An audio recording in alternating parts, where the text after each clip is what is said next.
Welcome back to 2003, y'all. We've got a genius in the White House. We're wearing bell-bottom jeans. We have rampaging zombies in the cinema. Barcelona has the world's best youngster. I've still got a haircut. And we're threatening to wage war on a Middle Eastern country on false pretenses. Good times. They say a week is a long time in politics, but these last 7 days have had more action than your mum and dad have had in the last 7 years.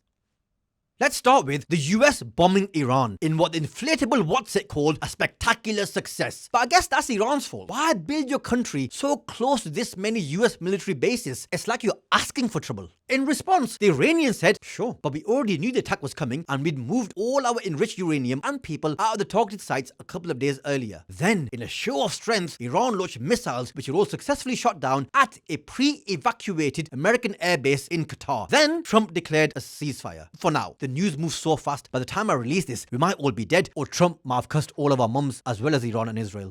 We basically have two countries that have been fighting so long and so hard that they don't know what the they're doing. The whole thing was so choreographed and performative, you should have called it Strictly Come Bombing. Not to be confused with Soccer Cup bombing, which is what Auckland City have been getting at the Club World Cup. Bachare. With the amount of strays flying about left, right and centre, I was scared the Iranians might start looking our way. Like, bro, I know you think we're Americans bestie, but we're more of a lapdog really. And we weren't really involved in this one. But look, if you must take revenge on us too, here's the updated map of the UK. No, we the UK weren't directly involved in the Strictly Come bombing. Maybe our tank dance is a bit rusty. But that's because our government was too busy criminalising activists and trying to cancel a hip-hop group because our government actually believes guns don't kill people, rappers do. For Labour, the only thing worse than ethnic cleansing, war crimes and genocide is spray painting military planes. Those activists are so brave, man. We should all take a knee for Palestine action, kneecap. You might be wondering what the last few weeks has been all about then. I don't know. Why are you asking me? I'm just a comedian, not an online grifter. But my best guess is this. The beef between Iran and Israel is very real, obviously. I spoke about that last week. Hundreds of civilians have sadly died. Israel will do anything to stop Iran developing the nuclear bomb, which Iran is saying is not developing. But Iran is not a 2-year-old toddler in Gaza. So when Israel attacked, Iran attacked back. Then Israel went to Daddy for help. Daddy gave the bad man a slap on the wrist, and now it's as we were, kind of. And it all might seem a little bit crazy, but I promise you, it's not as crazy as something else that happened this week. In amongst all of this, the day before the US bombed Iran, the Pakistani government nominated Donald Trump for a Nobel Peace Prize. Shabash. Well done. Well done.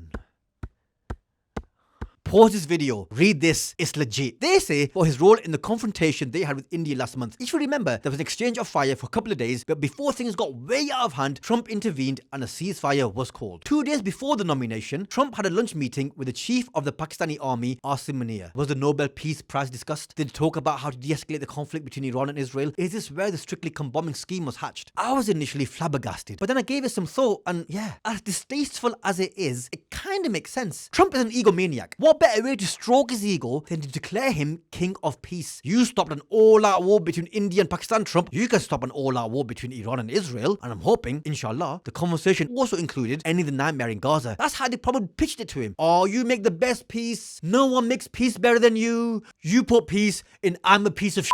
And listen, the Nobel Peace Prize lost all real meaning in 2009 when they gave it to President Obama, who then spent the subsequent 7 years playing eeny, meeny, miny, mo, drone a Muslim, give it a go. But however we got here, a ceasefire is the best thing for all parties and for the region as a whole. A wider conflict and Iran would have closed the Strait of Hormuz, which is a sea passage, not a nightclub where gay people and straight people connect. A key sea passage connecting the Persian Gulf with the Gulf of Oman. A quarter of the world's oil and gas passes through the strait for trade. If Iran closed that, boy. There's even rumors the Americans asked the Chinese to ask Iran to not close the passage after they bombed them, which is like asking your big sister to ask your little brother to not tell your parents after you power bombed him through your dad's coffee table. If Iran closed the strait, an all-out war might have broken out, which might have ended in regime change, occupation of Iran, thousands dead, millions displaced, an increase in terrorism, and then in 2045, 20 years and $1 trillion later, the US pulls out and hands Iran back to the mullahs. I've seen this show before. Maybe the carrot of a Nobel Peace Prize to a life-size carrot is the sacrifice the world has to make to its dignity to ensure stability. Ending the suffering of the people of Gaza has to be the #1 priority in world affairs right now. And if it means stroking the ego of an anthropomorphized Cheeto, then so be it.